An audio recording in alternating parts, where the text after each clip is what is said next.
santri ini seluruh santriwan dan santriwati Pondok Pesantren Atmo Wahyono pimpinan cabang Muhammadiyah Peru, yang semuanya semoga Allah berikan keberkahan untuk kita semuanya, amin ya rabbal alamin. Tentu saya juga tidak lupa ingin menyampaikan ucapan terima kasih kepada pimpinan cabang Muhammadiyah Peru yang memberikan kesempatan kepada kami, kepada saya untuk bersilaturahim dengan jamaah di Kecamatan Mulu, Kabupaten Sukoharjo. Semoga silaturahmi ini memberikan dampak kebaikan kepada kita semuanya, amin ya rabbal alamin. Bu-ibu, bapak yang dirahmati Allah, boten sah tegang-tegang niki ngaji. Ngoten nggih? Nah, jenengan sekecon niki Bu, Bapak. Karena lenggah panjenengan. Lah kula niki ngadeg dijejer ngene. Niki mengke pinten jam? 2 jam. Jenengan sekeco Bapak-bapak saged lenggah-lenggah niki. Ibu-ibu nggih saged lenggah tapi sekeco. Niki sing ngadeg niki. Kalau 2 jam. Nggih, alhamdulillah rabbil alamin. Yang pertama, marilah kita selalu panjatkan puja dan puji syukur kehadirat Allah Subhanahu wa taala, yang mana sampai pagi hari ini Allah masih memberikan limpahan rahmat, nikmat, karunia-Nya, hidayah-Nya kepada kita semuanya. Semoga kita ini termasuk orang-orang yang terus mau bersyukur atas nikmat yang Allah berikan kepada kita. Amin ya rabbal alamin. Yang kedua, tentu sholawat serta salam semoga selalu senantiasa terlimpah curahkan kepada Nabi besar junjungan kita Nabi Muhammad Sallallahu Alaihi Wasallam beserta para keluarganya, para sahabat-sahabatnya, para tabi'in, tabi'ut tabi'in, dan orang-orang solih yang selalu senantiasa mengikuti sunnah-sunnahnya hingga akhir zaman. Dan semoga kita ini termasuk dari bagian orang-orang yang kelak akan mendapatkan syafaat dari Rasulullah SAW. Amin ya rabbal alamin. Ibu-ibu, bapak-bapak yang dirahmati Allah, Al-Quran itu pernah menyampaikan, kalau kita nggak lupa nih, semoga nggak lupa, bahwa manusia itu sukanya kepada air. Harus nomor ini. Wong Sukoharjo niku nek piknik teng Gunung Kidul delok wong Gunung Kidul nek piknik teng Karanganyar nang Tawangmangu delok. Berarti wong niku seneng. Nah, niki dijanjiri. Niki mengke nek Jawa, ibu-ibu sing teng Jawi niku kinten kan sing bubar napa mboten?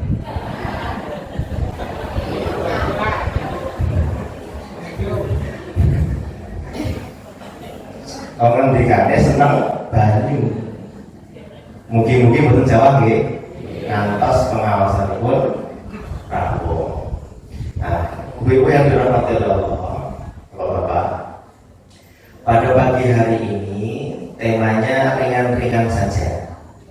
Tetapi semoga tema yang akan saya sampaikan ini akan memberikan tambahan ilmu kepada kita semuanya, tambahan pengetahuan terhadap bagaimana pemahaman kita terhadap ayat-ayat Al-Quran. Saya juga belajar, panjenengan semua juga belajar. Jadi pagi hari ini kita belajar bareng-bareng. Betul nggih? Bapak Ibu yang dirahmati Allah, tadi disampaikan saya akan membahas tentang bagaimana mentadabburi surat Ali Imran. Al-Imran atau Ali Imran? Al-Imran. Ali Imran. Alun menika atosipun keluarga. Terus Imran itu nama orang. Berarti Allah sengaja memberikan nama surat ini dengan ingin menyampaikan bahwa banyak kisah-kisah keluarga Imran yang akan Allah bahas di sini. Tapi pagi hari ini, Bapak Ibu yang dirahmati Allah, saya tidak akan bahas keluarga Imran ya. tetapi ayat yang sudah sering kita hafal. Kenapa begitu? Karena jangan-jangan kita ini hanya hafal saja, tapi apa maksud dari yang kita hafal itu kita tidak tahu. Nah, maka pagi hari ini kita belajar bersama-sama ayat yang sudah kita hafal itu, semoga hafal gitu. Nanti kemudian kita pahami bareng-bareng. Nah, apa ayat itu? Ayat 102 surat Ali Imran, yang biasanya para khatib Jumat itu, bahkan para dai yang ada di mimbar itu selalu membacakan ayat ini. Nanti juga akan saya sambung di ayat yang 103 dan 104, karena inti dari ayat yang akan saya sampaikan ini nanti di 104-nya. Nanti nggih Bapak Ibu nggih. Kalih diunjuk nek wonten unjukane niki. Dereng wonten nggih. Ampun, wow. Oke. Nah, masalah yang kula niki dereng wonten mriki. Kula wertos mungkin yen kula mriko. Masalah nek teng mriki lah kula ngadeg mosok minum sambil berdiri. Pinter nih panitianya ini pinter. Bapak Ibu yang dirahmati Allah. A'udzu billahi minasyaitonir rajim. Bismillahirrahmanirrahim. Ya ayyuhalladzina amanu taqullaha haqqa tuqatih wa la tamutunna illa wa antum muslimun. Pun sampai apa niku? Pun. Nah, sekarang kita bahas pelan-pelan Bapak Ibu. Biasanya ayat ini itu diartikannya begini. Wahai orang-orang yang beriman, bertakwalah kepada Allah dengan takwa yang sebenar-benarnya, dan jangan sekali-kali kamu mati kecuali dalam keadaan berislam. Oke nggih? Sekarang kita bahas, kita mencari satu persatu. Ya ayyuha, niku antosipun ya. Ya itu dalam bahasa Arab, kalau anak santri ini mereka belajar, ini adalah alat untuk memanggil atau munada. Nama Pak Bu? Munada, alat munada untuk memanggil. Di dalam Quran itu atau di dalam bahasa Arab itu, alat munada itu jumlahnya 14. Tetapi Allah sering menggunakan satu ini untuk memanggil. Memanggil siapa? Memanggil orang-orang yang beriman, menyuruh orang-orang kafir. Karena Allah ingin ketika ada ungkapan ya ayyuha itu, orang yang dipanggil itu betul-betul memperhatikan panggilan Allah ini akan ada apa. Ibarat niki kelurahan damel pengumuman, mesti ingkang midhangetaken menika kemudian pengumuman apa ya? Jadi ternyata setelah Allah panggil ya atau hai, ada ungkapan ha di situ. Ha itu untuk tanbih, huruf untuk memberikan peringatan. Gilo, bar kowe tak seru, gatekno, seruan kuwi apa? Nah, ngoten niku Pak. Jadi orang main-main ternyata nih. Ungkapan ya ayyuha itu ternyata nggak main-main. Agar apa? Agar siapa nanti yang akan diseru itu kemudian mendapatkan betul-betul pengertian bahwa ini itu panggilan yang serius dari Allah untuk yang dipanggil itu. Nah, pertanyaannya, yang dipanggil itu yang orangnya dekat, orangnya yang jauh, atau yang pertengahan? Ternyata Bapak Ibu, ketika menggunakan ungkapan ya, yang dipanggil itu baik yang jauh, baik yang pertengahan, baik yang dekat, semuanya dipanggil. Baik perempuan, baik laki-laki, anak kecil, orang tua, semuanya dipanggil. Baik yang kaya, nggak punya, atau bahkan setengah kaya, setengah nggak punya, semuanya kepanggil. Jadi tidak ada celah sedikit pun kalau Allah menggunakan ungkapan ya ayyuha itu, wong aku sing diceluk. Nggak bisa begitu. Karena ternyata semuanya itu terpanggil.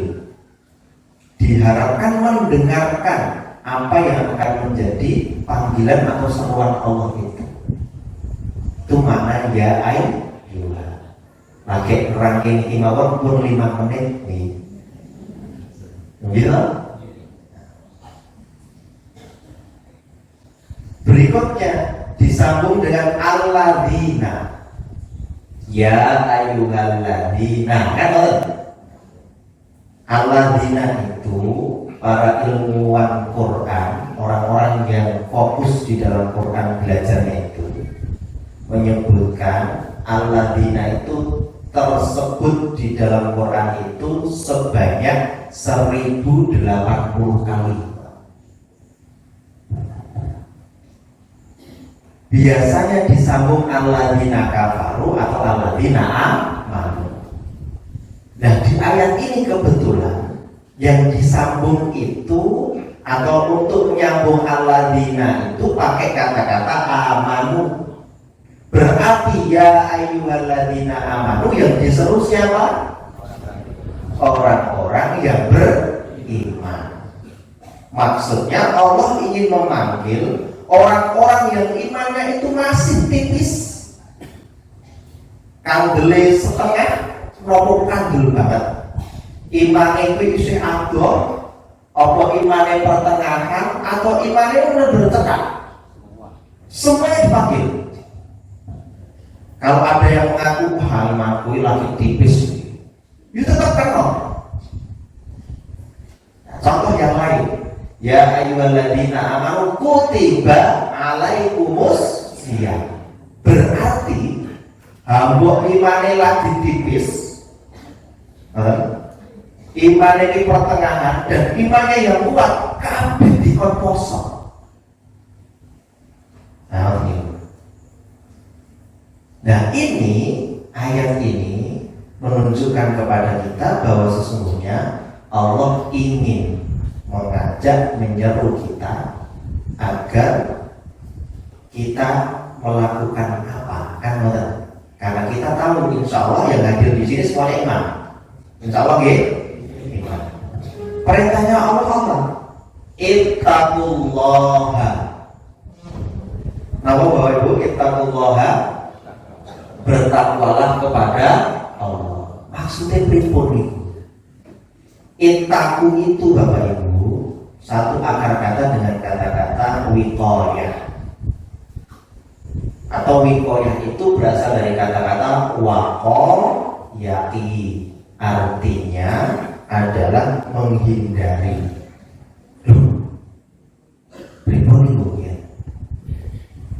Perintah Allah itu hindarilah Allah.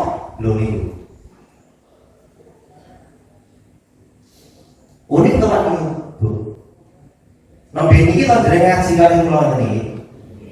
Kok iso perintahnya kalau mau menghindari Allah, hindarilah Allah.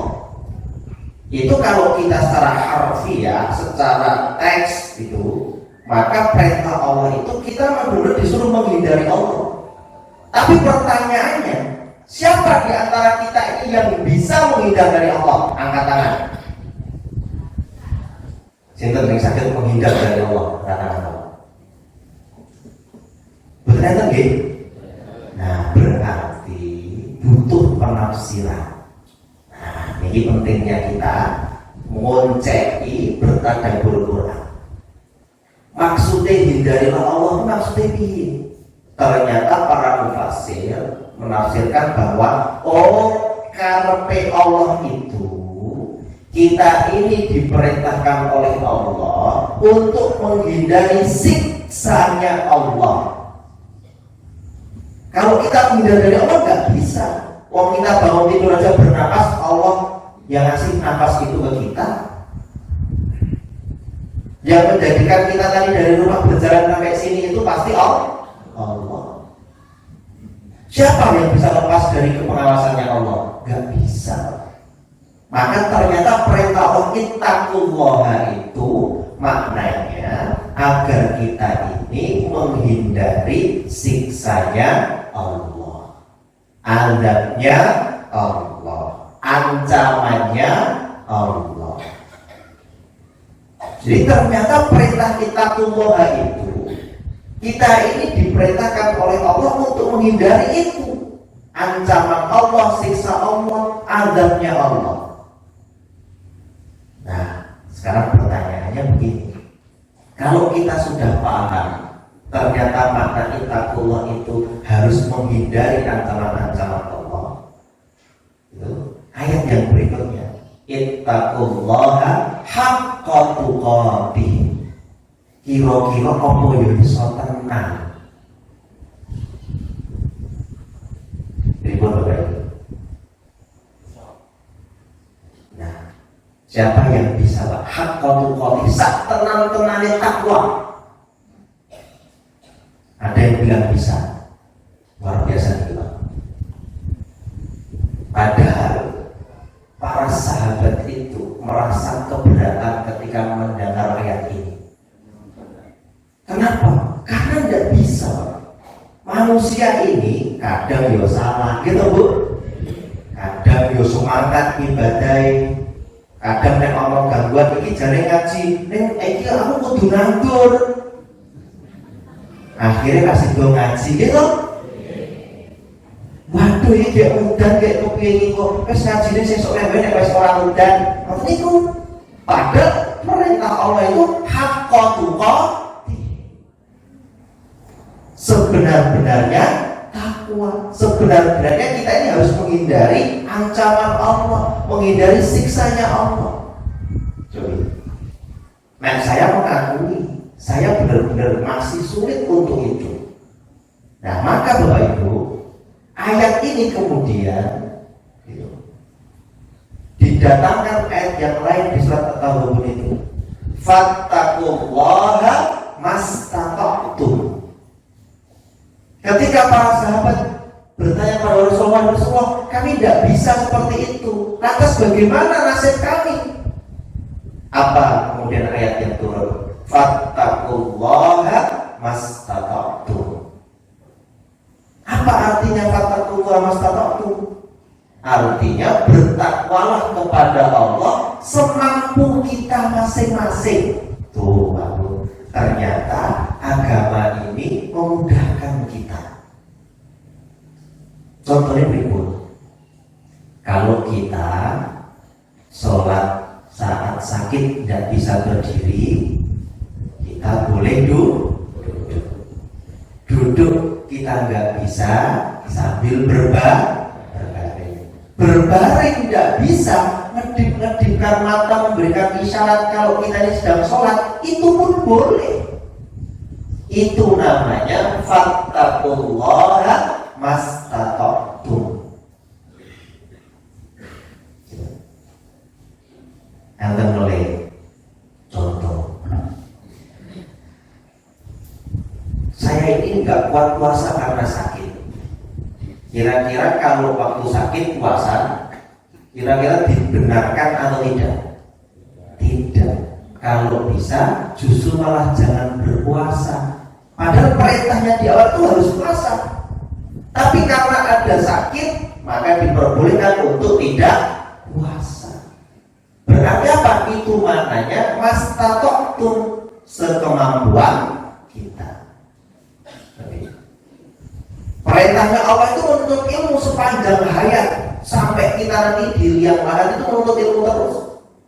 Nek apa yo tenang sakit ngoten niku. Yo ora iso terus-terusan ben diwak ngaji. Lah kerjane kapan? Rasane kadang yo ngaji. Atau ngoten semangat ngaji. Wah kadang yo iso ana kerepotan.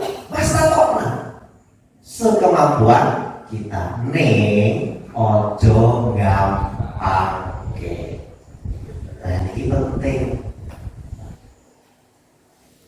Contohnya gampangnya berikut. Saat ini sholat subuh jam pinten Pak Bu?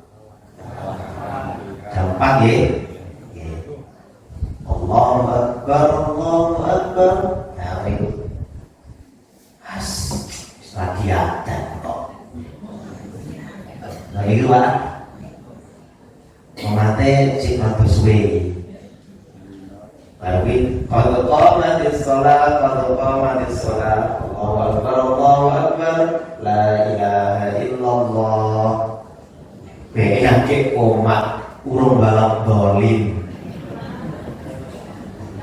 Loh ini nggak boleh. Selagi kita ini masih punya daya untuk bersemangat ibadah, lakukan. Itu makna dari mastata'tum. Sekuat tenaga kita, maksudnya ngerti itu. Nek nanti rapat tenang, ya Allah rusak. Maka maksudnya ya, inilah makna dari ittaqullaha haqqa tuqatih wa la tamutunna illa wa antum muslimun. Jangan sekali-kali engkau itu mati dalam keadaan tidak berislam. Maksudnya gimana? Angel lho Pak. Sing ngetoknya mati itu kayak duit apa Gusti Allah? Ada wala tamutuna, dan jangan sekali-kali kamu tuh mati kecuali dalam keadaan berislam. Padahal sing ngetoknya mati itu apa? Terus ini perintah itu sekali-kali mati. Kita bertanya sama Allah, ya sing gawe mati niku kula nama jenengan ya Allah. Kan mboten panggil. Tapi makna dari illa wa antum muslimun itu, wala tamutunna illa wa antum muslimun itu begini Pak. Saya logikakan begini. Kalau saya ingin bertemu dengan teman saya yang ada di rumahnya, saya ngomong sama teman saya, Mas, aku dino iki arep nang omahmu. Kowe aja metu saka omah, aja lunga saka omah. Sebab nek kowe metu saka omah, iso-iso aku pas nang omahmu ora ketemu. Iki. Nah, ternyata saya sudah bilang seperti itu. Teman saya jam 09.00 nanti jam 10 itu metu saka omah. Ternyata pulau primornya pas dia metu saka omah. Kira-kira pulau ketemu dong betul? Betul. Maksudnya apa? Maksudnya kalau kita ini sudah berislam, ojo pisang-pisang, coba-coba metu saka Islam. Mergo sapa ngerti pas awake dhewe metu saka Islam mau malaikat kok. Akhirnya awake dhewe ora ketemu Islam awake dhewe. Gambaran ini paham ya? Paham. Kalau kalian mulai, ngaji ini penting didoke. Niki umpama nih, saya mau bertamu ke rumah teman saya. Saya bakal ketemu teman saya, dan mungkin nggak ketemu teman saya kalau teman saya ini nggak keluar rumahnya. Oke? Nah, ulang ngomong. Dino iki aku pokoknya aku nang omahmu. Mbuh jam piro, ning pokoke dino iki aku arep nang omahmu. Teman saya ini harusnya nunggu saya apa mboten? Nek kok capek ya nunggu tenang. Nganti kula teko jam piro wae dhek tetep nang omah.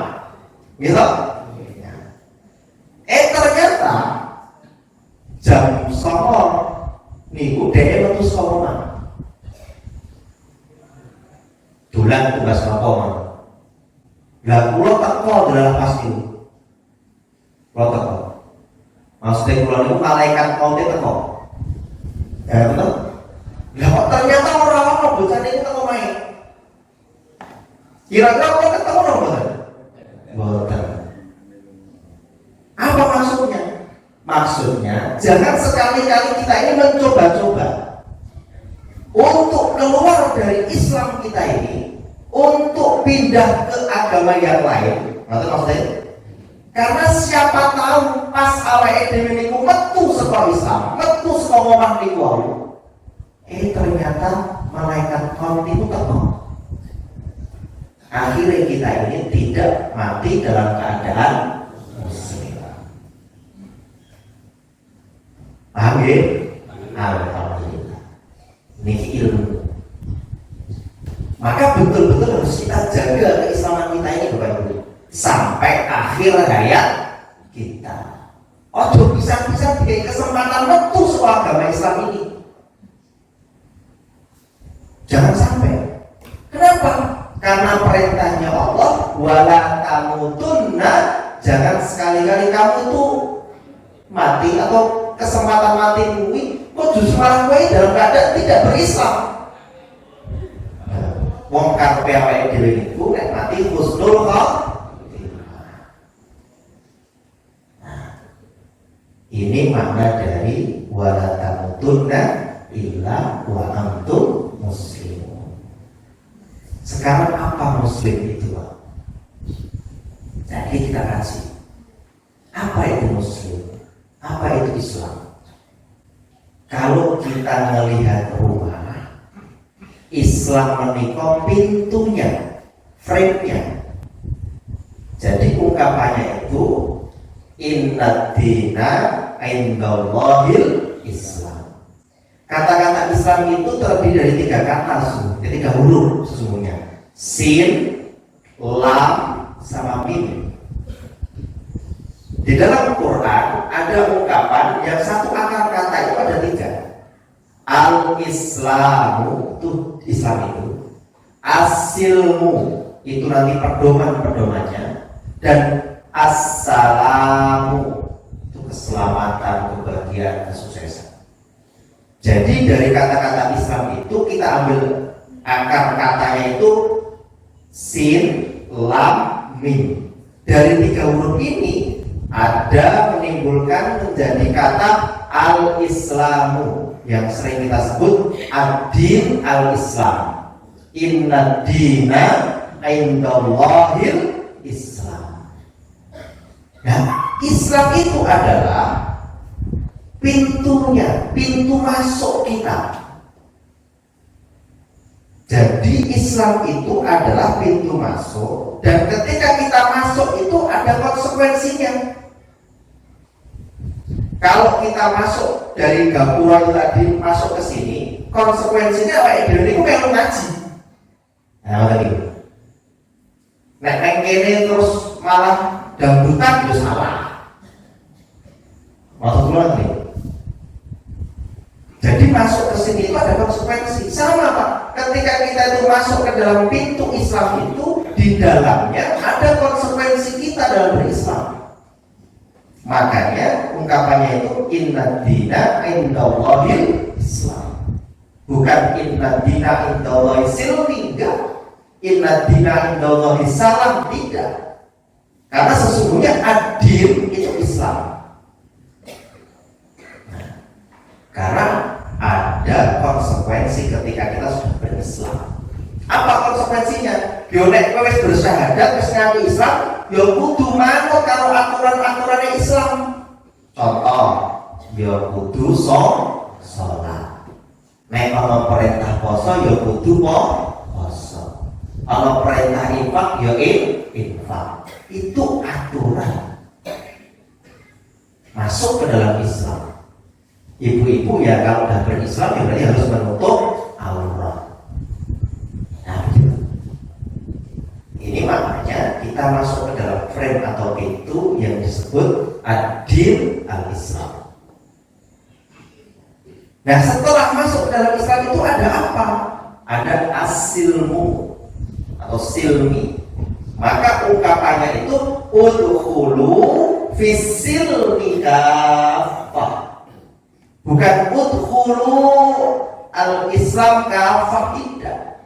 Udkhulu as-salam kafah, tidak. Ungkapan Qur'annya itu udkhulu fis-silmi kafah, tidak fil islami kafah.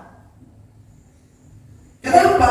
Karena ternyata Allah ingin memberikan pengertian kepada kita bahwa as-silmu itu adalah ketentuan-ketentuan pedoman kita dalam berislam. Contoh, nek arep salat, kuwi yo kudu wudu sik. Ora ujug-ujug sholat. Iku asilmu Pak. Sholat itu ya butuh takbiratul ihram sih. Mengangkat tangan sambil mengatakan Allahu Akbar. Itu pedoman dalam Islam. Itu makna dari asilmu. Poso Ramadan. Wah, poso Ramadan ki yo nek aku kuat kok aku tak 50 dina wae. Lho ini berarti ora sesuai pedoman. Pedoman itu satu bulan. Sholat subuh mengakui wong kuat kok ya aku tak 8 rakaat. Kuwi ra sholat subuh ki sholat duha. Loh, Islam itu punya pedoman. Itu maknanya asilmu. Makanya udkhulu fisil mikafah. Masuklah kamu ke dalam aturan-aturan pedoman-pedoman Islam itu secara kafah, totalitas. Maksudnya gitu Pak. Islam itu ada pedoman-pedoman yang ojo ngawur. Maka yang ngerti pedoman-pedoman ini yo ngaji ahad pagi. Nah, ngoten niku maksudnya. Ini makna dari asil. Kemudian yang berikutnya ada assalam. Apa makna assalam itu yang juga satu akar kata dengan Islam?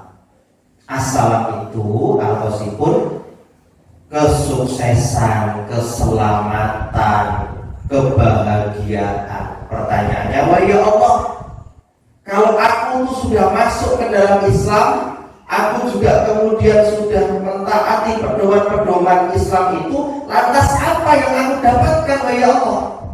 Ternyata Allah menjawab, kamu akan mendapatkan assalam, kamu akan mendapatkan keselamatan, kamu akan mendapatkan kebahagiaan, kamu akan mendapatkan kesuksesan.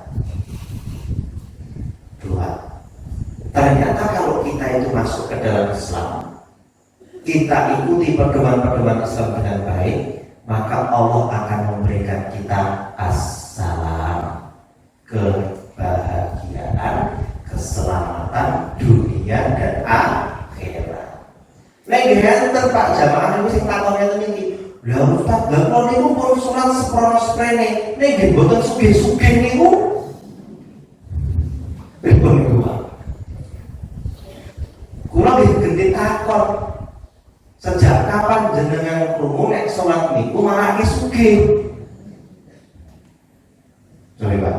Sejak kapan jenengan pernah krungu nek poso kuwi marai sugih? Sorry. Sebenarnya sholat itu menjadikan kita apa? Menjadikan kita itu tenang. Karena hakikatnya beragama itu menjadikan kita ini tenang. Kita ini mendapatkan keselamatan. Jadi nek jenengan sholat gur pengen sugih meru. Nek pengen sugih yo kerja. Yo nandur. Gitu Pak, Bu. Sholat itu enggak menyebabkan kita kaya.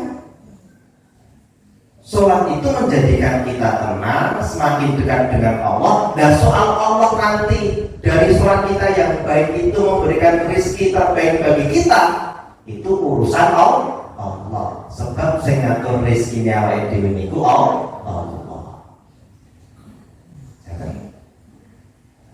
Oh, ternyata satu ayat 102 ini memberikan gambaran kepada kita. Ternyata ayat ini tidak sesederhana yang kita bayangkan. Ternyata banyak kalau kita mau mengorek ayat ini kata per kata, kita akan mendapatkan tuntunan dalam berislam. Tuntunan kita menjadi seorang muslim.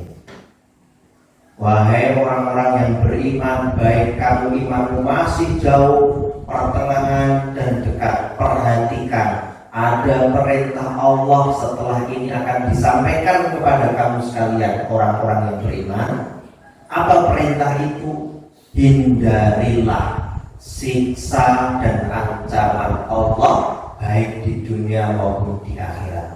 Dan jangan sekali-kali kamu meninggalkan Islam sedetik pun, karena kita tidak tahu kapan Allah mau manggil kita. Karena wala tamutunna illa wa antum muslimun, dan sesungguhnya kamu sekali-kali jangan mati dalam keadaan tidak berislam. Apa berislam tadi itu? Berislam adalah kita sadar bahwa kita masuk ke dalam sebuah ruangan lewat pintu namanya Islam, ada pedoman-pedomannya, di dalamnya ada silmu, ada pedoman yang harus kita patuhi. Lantas dari itu kita akan mendapatkan apa? Mendapatkan kebahagiaan. Pertanyaan terakhirnya, saat kita sudah merasa berislam seperti ini, kita sudah bahagia atau belum? Kalau sudah, berarti Islam panjenengan top martoto. Apa bu? Top martoto. Neng nek isih galau wae bisa jadi pak. Bu, nek isih galau wae, sedih wae, itu berarti ada yang perlu kita pertanyakan. Di mana letak salahnya kita? Mungkin gak taat sama pedoman-pedomannya. Ojo-ojo Islam yang bisa dikur setengah-setengah, apapun Islam KTP. Begitu? Ya karena kalau sudah berislam taat dengan pedoman, pasti dia akan merasa bahagia. Baik nanti insya Allah di dunia, bahkan nanti di akhirat. Nah, ini 102. Paham gini ya? Ngaji niku ternyata asyik. Senang dong betul? Inilah ngaji. Maka ngaji itu harus bergembira, harus senang. Jam 4:30 punjul. Oh, nomor ini jam gangsal punjul 15. Nanti sesuai ini nek jam itu. Berikutnya Bapak Ibu. Wa'tasimu bihablillahi jami'a wa la tafarraqu. Sampai di sini dulu aja. Jadi setelah kita ini berislam dengan baik, maka perintah Allah berikutnya itu adalah ungkapan wa'tasimu, bukan fa'tasimu. Apa bedanya fa dan waw? Ini wawul ataf. Fa itu juga bisa untuk kata sambung, tapi bedanya nek pakai fa itu berarti kue kudu langsung. Nek nganggo wau, yo ono lah kesempatan berpikir. Setelah kita ini, individu kita ini bersama dengan baik, maka perintah Allah tidak hanya sekedar individu saja, tetapi di 103 ini Allah menyampaikan wa'tasimu. Nek wis berislam dengan baik, ayo saya dipikir bareng-bareng. Tak kayak kesempatan berpikir bareng-bareng. Wa'tasimu bihablillahi jami'an, berpegang teguhlah dengan kuat tali Allah itu, agama Allah itu, dan jangan bercerai-berai. Oh, ini perintah hebat nih Pak.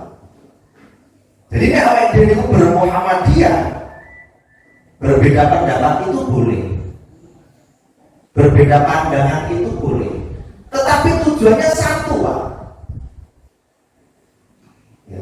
Wah yang gini kudu ono pondok pesantren atau wahyu. Lho sesuk kan kono kae yo kudu ana. Wis ora pokoke siji wae. Ha betul ono ning tujuane untuk membangun peradaban Islam yang berkemajuan. Itu pendapat itu betul sah gontok-gontokan. Maka perintah Allah wa'tasimu bihablillahi jami'an wa la tafarraqu.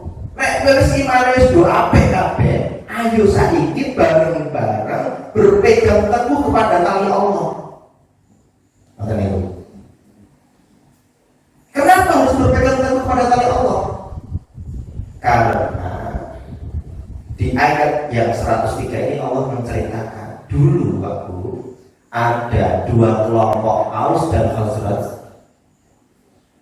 saat di Madinah.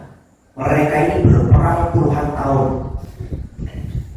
Islam datang, akhirnya mereka bersatu. Allah ingin gambarkan itu. Yang menyatukan mereka itu Quran. Yang menyatukan mereka ini ad-din al-Islam. Dasarnya iki awake dhewe niku wis ana Quran, wis beragama Islam, nek kok malah bercerai-berai. Padahal zaman dulu yang menyatukan pertentangan ini adalah Al-Quran. Saiki ana Quran malah awake dhewe bercerai.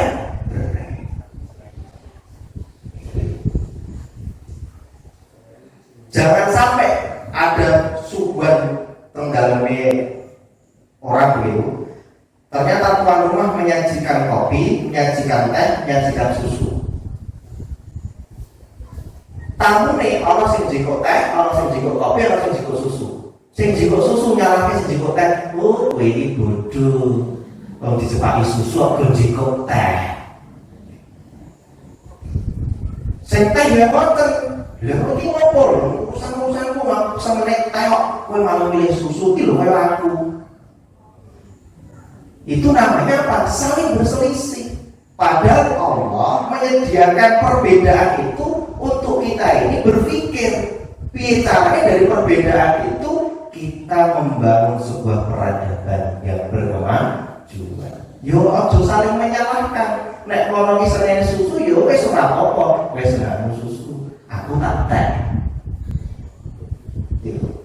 Aja nyalahke juga sing milih kopi. Lho senengane dhewe-dhewe kok. Kan ngoten. Gitu. Kalau kita terbiasa seperti itu terus kita tidak akan pernah menang, Pak. Contohnya saat ini jenengan pripun-pripun tetap dipaksa milih PDI loh. Ayo, akhirnya jenengan kalah tuh. Ayo, piye tetap menang PDI, Pak. Kenapa kita bercerai-berai? Kudune kalau sudah ranah seperti itu tujuan kita itu apa? Contohnya orang kader sing apa yo kuwi, entah lewat partai apapun yo kuwi. Ojo saling menyalahkan, lho, pada partai kaya, pada partai kaya, akhirnya cerai-berai, kalah kayak terus. Nah, makna dari wa'tasimu bihablillahi jami'an itu, iki taline Allah ki wis kuat. Ibarat ada mau naik tebing pakai tali itu, kita ada kemungkinan jatuh, Pak. Kemungkinan jatuh itu ada dua, taline orang kuat, apa tangannya awake dhewe sing nyekel tali niku ora kuat. Akhirnya awake dhewe tiba. Nih, ternyata ayat ini memberikan pengertian kepada kita bahwa talinya Allah itu sudah kuat. Ad-din al-Islam ini sudah kuat. Tergantung awake dhewe. Saiki sing nyekel tali niku kuat apa ora. Nek nyekel taline kuat, bisa jadi kita sampai ke puncak. Nek nyekel awake dhewe ora kuat, tiba, Pak. Ditambah kita bercerai-berai berarti pun disalahke syukur kowe. Salahe men kapokmu kapan lah Bu? Kapokmu kapan? Wes tiba disalah-salahke. Makanya wala tafarraqu. Kita ini jangan bercerai-berai, Pak. Umat Islam ini enggak boleh bercerai-berai. Kalau kita bercerai-berai terus, itu pasti kita akan jatuh. Nah, kenapa? Karena Allah menggambarkan dalam ayat ini juga dulu ada kelompok yang bertikai, berperang saling bunuh. Islam datang menyelamatkan mereka. Padahal mereka sudah di dalam kayak sidingkas maupun rokok. Tapi karena nikmat Allah, Islam didatangkan, akhirnya mereka bersatu. Akhirnya membangun peradaban di kota Madinah bersama Nabiullah Muhammad Sallallahu Alaihi Wasallam. Ternyata penting bersatu pagi itu. Saya meyakini ada pesantren Atma Wahyana ini kok bisa jadi seperti ini karena apa? Yo gotong royonge awake dhewe niki. Lalu sahabat. Ada pengajian akad pagi seperti ini bisa sukses karena apa? Ya kita semua peduli. Coba kali ini PCM mungkin besok akad pagi akan kita mulai. Sopo mas rasa baik, bukan ganti Pak. Itu karena kita nggak mau bersatu. Tapi karena kita itu satu pemikiran, satu paham, akhirnya pengen punya tujuan. untuk dakwah Islam. Ya kita bareng-bareng. Buktinya apa? Pengajian Ahad pagi ini terus berjalan. Nah, terus apa tadi? Ya, maka ayat ini betul-betul harus kita tadabburi. Nek kita itu mati sampai ingin menang, jangan bercerai-berai. Ojo congkrah. Ojo Nah, ayat yang berikutnya yang terakhir yang ingin saya sampaikan. Nanti mohon maaf Bapak Ibu, habis ini saya itu ada agenda lagi ngisi di Panggang. Panggang menika Gunung Kidul bagian kidul. Niku pulau mek sekian ringin niku sak jam setengah muncul. Ada acara mungkin setengah songo. Nah ini pun jam itu kurang seperempat. Yang besar ini. Jam itu kurang 10. Ternyata nek kaji ngeten iki ora krasa nggih cepet banget nggih. Kurang waktu nih. Nah, yang terakhir ayat 104. Nah ini yang penting. Inilah kenapa kemudian Kiai Haji Ahmad Dahlan, pendiri Muhammadiyah, itu kemudian mentadaburi ayat-ayat ini, Pak. Sehingga apa? Sehingga lahirlah Muhammadiyah yang sekarang kita bisa lihat. Berapa ribu sekolah, berapa ribu TK, berapa ribu rumah sakit, klinik, berapa ratus universitas, dan amal usaha Muhammadiyah yang lain. Itu kenapa? Karena ternyata tadabbur Kiai Haji Ahmad Dahlan terhadap ayat-ayat Quran itu kemudian dijadikan gerak langkah dakwahnya.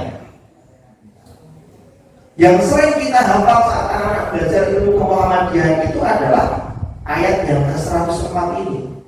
Bahkan orang Muhammadiyah ada harus hafal ayat ini. A'udzubillahi minasyaitonir rajim.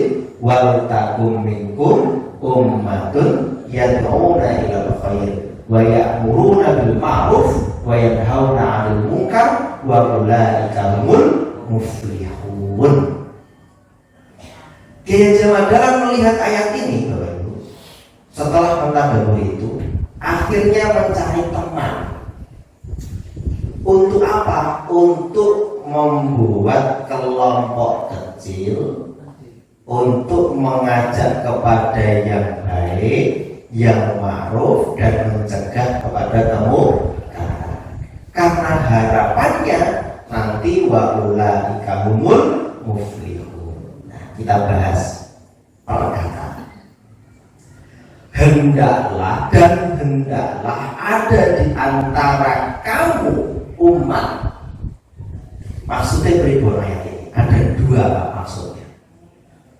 Yang pertama, hendaklah ada di antara kita semua ini kaum muslimin, itu ada sekelompok umat yang menyeru kepada yang baik. Wabih, dianggap wabih. Minkum itu wabih. Kumnya itu kembali ke seluruh kaum muslimin. Jadi orang-orang kelompok ini, orang-orang kelompok ini, wabih pokoknya. Perintah Allah mengajak kepada yang baik dan ma'ruf, mencegah daripada yang mungkar. Wabih, awake dhewe iki berarti kena beban kabeh, ngajak kesaenan, mencegah kemungkaran. Tapi tafsiran yang kedua, minkum itu adalah sebagian kecil dari kamu. Jadi awake dhewe iki gawe kelompok niku oleh. Contohnya konten Muhammadiyah, konten NU, konten LDI, konten MTA, dan seterusnya. Hendaklah ada di antara kamu. Untuk apa kelompok-kelompok ini? Untuk mengajak kepada yad'una ilal khair. Pertanyaannya, ma farqu baina al-khair wal ma'ruf? Apa perbedaan al-khair dan ma'ruf? Apa bodoh nih kita? Yad'una ilal khair wa ya'muruna bil ma'ruf. Kalau bodoh, kenapa Allah menggunakan ungkapannya berbeda? Ketika menggunakan khair, itu Allah menyebutkan dengan ungkapan yad'una ilal khair. Tapi ketika ma'ruf, ya'muruna bil ma'ruf. Berarti berarti kudu beda Pak atau sipun. Artinya al-khair dan ma'ruf itu beda. Apa bedanya? Nah, ternyata bedanya adalah kalau al-khair itu kebaikan secara umum, universal. Contohnya di Indonesia ada perintah untuk berbakti kepada orang tua. Oke? Di Arab juga ada berbakti kepada orang tua. Bahkan di belahan dunia manapun ada perintah untuk berbakti kepada orang tua. Oke? Itu adalah al-khair. Tapi al-ma'ruf niku ngeten. Nek neng Indonesia berbakti kepada orang tua ini mungkin cium tangan. Itu al-ma'ruf. Oke. Nek neng Arab niku nyekel kepalane orang tua itu yang baik. Nek teng mriki nyekel ngeten putane jenengan nyekel ngeten iki, dinten pripun? Ora wani, Pak. Apa berarti makna al-ma'ruf itu? Sesuatu kebiasaan baik yang sudah terkenal atau dikenal di masyarakatnya. Itu al-ma'ruf. Contoh mulai, menutup aurat bagi perempuan itu wajib. Baik di sini, baik neng Arab, baik neng Amerika, neng Australia, pokoknya Islam menutup aurat itu wajib. Niku al-khair. Oke. Sing al-ma'ruf ki sing piye? Ternyata nek di Arab budayanya maaf nih, pakai cadar. Itu berarti baik. Nek gone dhewe, maaf, orang nganggo cadar ki ora apa-apa. Wong menutup aurat kuwi sing ora ketutupi wajah karo telapak tangan. Nek kudu nganggo kaos kaki. Kenapa? Ya karena kita harus mengatakan bahwa menutup aurat itu baik, tetapi harus lengkap Pak yang ditutup. Paham maksud kula? Nek kono kuwi, nek arep kuwi ora iso nganggo celana. Celana sing gedhe ngoten iku, Bu. Nek Indonesia wis biasa pakai celana yang boten ketat lho maksudnya. Celana sing rada kados rok ngoten niku lho. Karena itu sudah menutup aurat dan itu sudah dikenal di masyarakat kita, itu namanya ma'ruf. Kebaikan yang sudah dikenal. Contoh mulai dakwah kuwi boten ngeten iki tok. Nek kan perintah dakwah. Dakwah nang dindi niku padha menyeru kepada kebaikan, menyuruh pada Islam. Itu perintah Allah dakwah. Tetapi ternyata orang Jawa punya kebiasaan baik yang lain. Oh ternyata dakwah nganggo wayang. Betul? Nah kira-kira itu ma'ruf atau tidak? Oh ternyata itu ma'ruf. Ma'ruf itu dikenal. Oh masyarakat Jawa itu mengenal dakwah dengan wayang itu adalah sesuatu yang baik. Maka itu ma'ruf. Coba wayang digoreng Saudi Pak, bubar Pak. Kenapa enggak ma'ruf? Di sana itu ya tausiah, halakoh itu dakwahnya mereka. Paham gak sih? Maka inilah kenapa Allah ingin menyampaikannya yad'una ilal khair itu mengajak kepada kebaikan yang universal, kebaikan yang umum. Tetapi ingat, ada yang ma'ruf sesuai dengan kahanan kondisi daerah kita masing-masing. Loh yang zaman dahulu itu dakwahnya dengan apa? Mungkin nganggo biola. Gitu. Nek Saudi ora ma'ruf Pak dakwah nganggo biola. Ternyata di daerah sini ma'ruf pakai biola. Oh berarti itu adalah sesuatu hal yang ma'ruf. Contohnya begitu. Jadi jangan gampang menyalahkan. Oh ini salah. Oh ora bener nih. Ya nggak boleh begitu. Islam itu rahmatan lil alamin. Ya. Contoh dakwah itu lewat jalur politik boleh atau tidak? Boleh, karena di sini harus dengan cara seperti itu. Coba kalau yang orang-orang baik ini tidak mau masuk politik, awalnya jadi nopo, ya toh? Ngerasa loh buat jenengan. Akhirnya bangga semua yang buri, kepiye, dengan jenengan tidak apa-apa. Gitu. Guru milih kok orang nyiapin kudune sapa sing dipilih kok. Coba Pak, di warung ini ada berapa dapil? Pernah nggak berpikir siapkan 1 kader, 2 kader untuk ngisi per dapil? Itu siapkan, kita terlalu cuek Pak. Padahal itu penting. Inilah ma'ruf. Ada khair di situ, ada ma'ruf. Yang betul-betul harus kita siapkan, karena ini bagian dari dakwah. Mau tidak mau kita ini masuk ke circle itu, ke lingkaran itu. Kalau kita tidak mau mengisi, yang ngisi orang-orang yang nggak baik, espun itu. Padahal kita sesungguhnya pengen dipimpin orang yang baik, tapi ternyata kita tidak menyiapkan pemimpin yang baik itu. Padahal perintahnya yang yad'una ilal khair wa ya'muruna bil ma'ruf. Ditambah lagi wa yanhauna 'anil munkar. Dan mencegah daripada yang tidak ma'ruf. Munkar itu artinya lawan kata dari ma'ruf.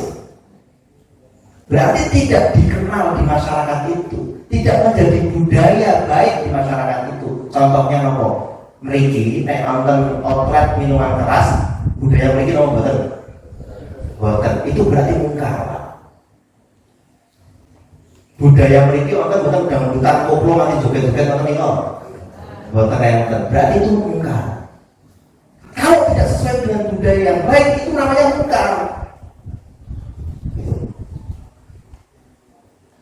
Loh, ini adalah ayat Quran yang harus kita pedomani, yang harus kita pahami. Maka mencegah mungkar itu menjadi wajib. Apa yang mungkar itu? Loh, yang tidak ma'ruf di kalangan kita, yang tidak dikenal di kalangan kita, itu mungkar. Wa ulaika humul muflihun. Dan terakhir saya sampaikan untuk menutup tausiah pada kesempatan pagi hari ini, dan mereka itulah orang-orang yang menyeru kepada hal yang baik, ma'ruf, dan mencegah pada yang munkar. Dengan mereka itu berkelompok, mereka itu akan mendapatkan wa ulaika humul muflihun. Apa artinya muflihun?